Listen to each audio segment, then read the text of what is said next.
بسم الله الرحمن الرحيم الحمد لله رب العالمين وصلى الله وسلم وبارك وأنعم على نبينا محمد وعلى آله وصحبه أجمعين والحمد لله رب العالمين. أما بعد مثل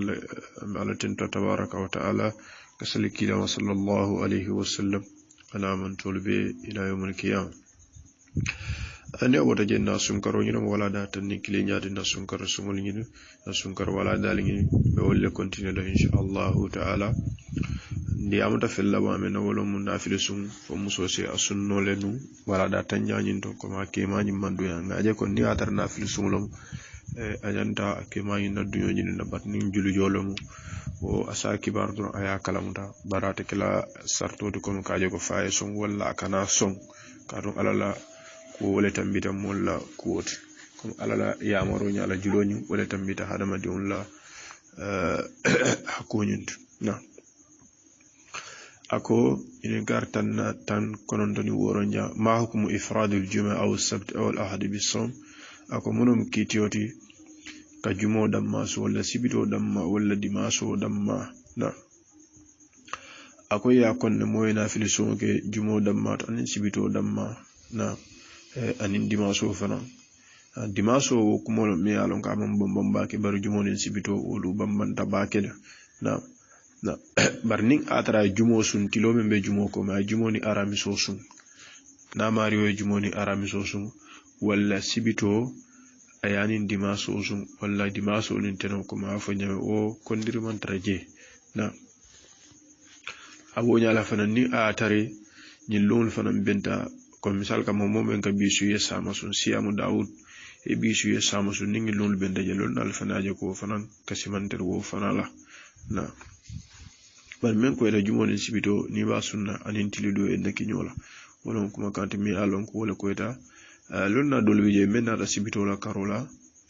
dolbi je man suala kaje ko hadisu mi alon ko anata je minhum imam malik rahimahullahu ta'ala yo bar men ko eda wolom ko mose jamfa wala kom ka sibito damma sun wala jumo ni damma na ako ma hukumu siyamu sittat min shawwal ako munum kitiyoti moye tili woro sun karo kono ko min sun karo banda tili woro sun mi yalon ka kake ako kila sallallahu alaihi wasallam ka wosu ako mala taran silol di sunna nyamo e sunna wolum kila la taran silol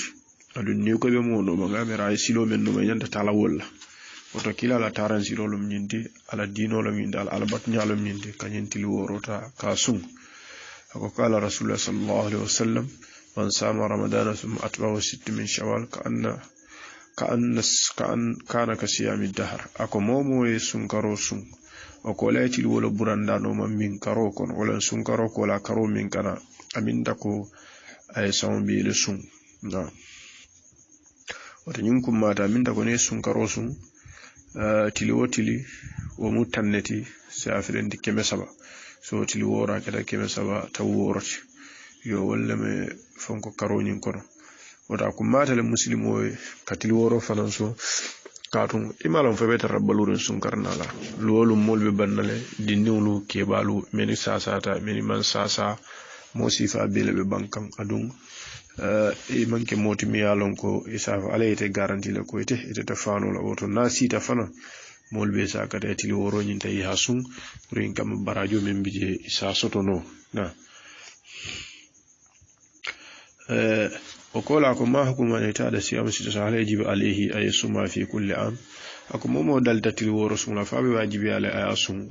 تلورس منك واجبوتي أنا طريقة سون سو سنين سندوي ماسون كسيمان ترجي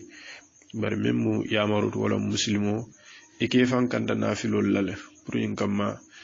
ni la farlul mamuta ise ma koy no muslimo bu ka fa doron ko mi ngi farlo timbo kala ko misal kam mo ya fako dene je dalla sodi la mo la kato nakko do man jako si la e fana nganta do man ni bondi le men so oto nyum fana mbo nyaale imario fana ita fala ko bedanda sun karo damma le sakate indul fana sun kato nyina mu fewti me jikire men ni fata kaburo ko ni la ko disitaje ni la larantitaje ni la mototitaje ni la korratitaje hani fa e fewul men sang ni bandam ko mol kaaje la ko yite man nyanda mala wol oto muslimo sakate alabato siandi wala fewti mi yalon ko wala be bola ako hal yajuzu taqdim siyam shita min shawali ala qada'i ramadan ako fasi dalaba moyti woro sumo tambindi katambi sunkaro ñin jang ay men fo ja kase dale mo ni me sunte la njuro kama tili woro sun janna kajo barna e sunte tawle kama yanda jula jannin tili woro yo jammen koyta diamo me yalon ka koyta wolom julo yewjo janni be tili woro sunna kato julo mu wajiboldi adungu alabe ñinin kalala woto akummata le muslimo yata aya sun yo bar lo na lata ko ni ata julo deteta comme mo mi ango sun garo tili mu wandin sele bala comme ay tili fula doron sun walla tili saba yo na ka yo be sun salo ko la na dati mu wandin saba sun sai membe la karo dati tili woro sila wato sa tambini nola yo per mi ango tili woro bala tili saba tili nani wol men koyta wolem koy mario ñini ya kata yela julojo yena til woro sun banne til woro fanan su man fonko ñinke tumando inshallah be sahala balluna jamaaje ko sartolo wato yesun karo kadun kila ko nimme yesun karo sun sayte ma be timmandi aminta ko ite mario ñin imasun woto ya maro menti julobe mom molanin salo tambita mario sila julojo o ko lena til woro ta ya sun wole koyta ngam أكو صيام أيام الليالي البيض بنية القضاء فهل يحسب له أجر النافلة وأجر القضاء أكو نمي كارولا تلكو لسو ولم تلتني سبتني نانتني لولو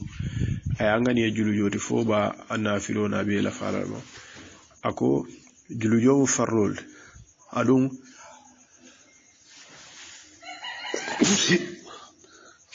أكو جلو يوم فرول دادو مسلمو واجبو لما تايانغاني يوتا كاجو كابي جلو ينجور na woto wolom kulam be ala ko fasa ngania woto niya ngania e mario ni e juli joni sotolala bidon tili karola tili ko wolini yaaje ko fana so fana sotono la katu be be dawati kilinda na mbar komi nganiyo me nyanda tambindira wolen julu joni katu o mu wajibol timi yalon ko komi sunkar songo jimbe nyame na ako ma hiya fadilatu lailatul qadr ako lailatul qadr ala fi samantiya mumunati ako na ako aymo wasale kaje ko suro jita jele wala suratu in anzalnahu fi lailatul qadr suratul qadr alun kila sallallahu alaihi wasallam aymo li amar le kaje ko nga sabati misrol kono tiltal labanina pour ka lailatul qadr woni adun nimme alabatu je o ahya kana lahu ajru alf ibadat alf shahr nimme alabatu je adu ya balundi fana minta ko kare wulikeli yawla ke lon nal ko len sangi tan sey anin fendi membe o balula ala batoti o man siya ba hani men siyo foto to baaje la janna futa tan ni lulu ala batol man fonko baake wala kata mo wanyol yo ota ko mata le mobe nyini wate o wati imari o sakata nyinti talaba salo kane dan ni man salino yete fa damma yeta sali jama kono ben so ne ata doron barin sakata nga wato jama ke saloti kana mera komi nga salimini lulu doron atalla nga kata wati jama ba nga woki jadun se ngani ol français nan dinga ke ala kam pour en kam kana ke lo ken sewti yo ba nimmo faran kata ke pour mo la ko kam o kanati na murko ma kata ka ngani o dida ngani o sahendi fo ay bitia woto lailatul qadr akum matale mo ya nyini komi kila sallallahu alaihi wasallam na sita akala dimbal be kuni na afoy be ta salol afalim be wule nga salifon sa ni katu mo malo fo yino muy la labante adun ni manyi sifalu ke ibena ni misalle lume alon ko ni misote imario yin nafanola na ako kayfa tuhiya lailatul qadr ako lailatul qadr abe balundi la nyaadila ako lailatul qadr akabalundi ala batul billa ko misaliwatulu ani salna firolu tene ka qur'anul karani ka ala to fin ko ke ka sadal bondi ani ga duwal ke kata ala kan adun yani faran kanu moye duwalu siyandiye kom ka yam folu dani allahumma innaka afuwun tuhibbul afwa fa'fu anna wal bebu fi walde me alon ko muslimo sa kata ay ko oli siyandal albato nyin kor na ako nyini gar keme ani sabanya ma hiya alamat lailatul qadr ko lailatul qadr taman sero mente ako dolu ko nyimbu fenati londal man kambe ala baake kaje ko suto naten kunta tilo fanam bota koyma o somanda salon ko yin suto men dam da wolom ya fam na ako bal men ko mara mo manyanna afam bizin da wala ko mi fonga sute fo bilom samalom bal men ko mara lailatul qadr ko ma be nyame abe sun garo tiltal laban le kono wodi yamu man tarawoto abe sunkaro le kono yo na dai tan do ga be tiltal la ban le kono o ko la fana tiltal la mai da fa ko abe no balle kono mi ka fa ko be yalo ga buka talano fulatema comme 21st mo wannin kide mo wannin saba mo wannin lulu mo wannin warawla mo wannin koronda katara nyulle tema adu nyimmu alala ndemol di pourka ama boniti wala na nyini garna la ko ma sababu ibham lailatul qadr ko munatina alayhi lailatul qadr mabo ako kullo men biye wala muslimo e durko to ka nyini sunkaroti lol bela katum bibi misal kam ni lailatul qadr tartam mo wanni warawla sai ni atare mo wala be mo wanni konondo wala mo wanni lulu sai mo men ka ko batu folu ate banda mo wanni lula felende hani suta kilate ma sali barni atar ko malo mbañi din kan sa hana tra mario banda mo wanni kononto janni lulu yesi o batar rawoti di nanu la felenda wol sali o do nyum kullolde pour ala yake mbese durkoto imaje sa molka tilta besal banni atar lun kili non fana o imaje la molte fen sala namen ke wolun kile wonyende sa nim man tabe wolun fedu ni atar ko mi o man ta ke lo wonyende yo woto kamala walatin nan ko lonna la yatan ko dalilo man naje kaytan ko nyillum karlom tak hani doli yaje ko tilo doli je wala suti atala bari ko mi kila sallallahu alaihi wasallam ma fu mole ko nyillum karilum woto ala bato mu tili tawni mbeleti ko mate fon ko mengi anala dimba yalu woto seyya ka wala din asita wate mbeseta ala bato nyinke na ako fo lailatul qadr ni hal lailatul qadr muntaqilatun bayna layali ramadan fa ka sawunne ba o fana lonna dol diam da jeya dol yaje ko aka sawunne ko maskeno mo wandi grenti jina jar ay keno wandi fonko ila akhirih yo lailatul qadr fa mo bendi kaje ko mi fiol men begela sannala comme ala ko jindi malaikul yul kanne kaje ko men mi banna bang ani min yalon ko har yola ni fe jama be ko min langini on suto ni kaje ko aka o sawan langini ko wolta e ftandi malaikul ma ke kibaral yo ado malaikul ka do ko ke alayla ko mi ka wahyo jindi nyame kilari amol kan ani sa o kuntu tale sai abo nyala fana ko mi ka sama jindi dol martala anin ka molu niyota ulbe mu benen mi ala kebula lailatul qadr ala kebula do ko nyen na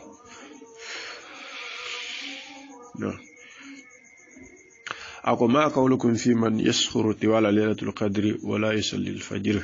na ako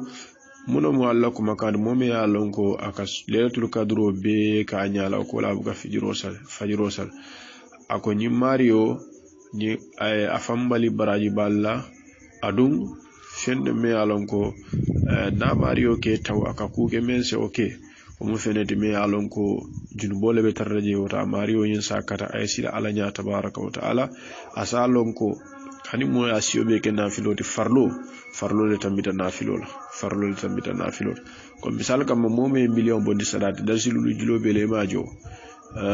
ila dasilu yan to le jola jandi be o bondila woto salo suda salo kuma da yawnya ne sakata ngakarani suba sali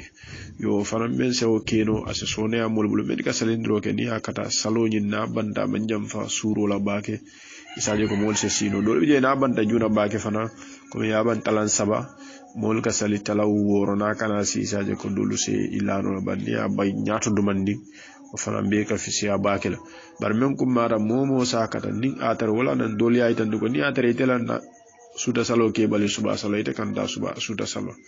ko suba mu farlol to me alon ko die tawya tuje asela dino fonta aya problem no da ko to nyum ko dimi alon ko ko matalan se akata ko nyom ma koy woto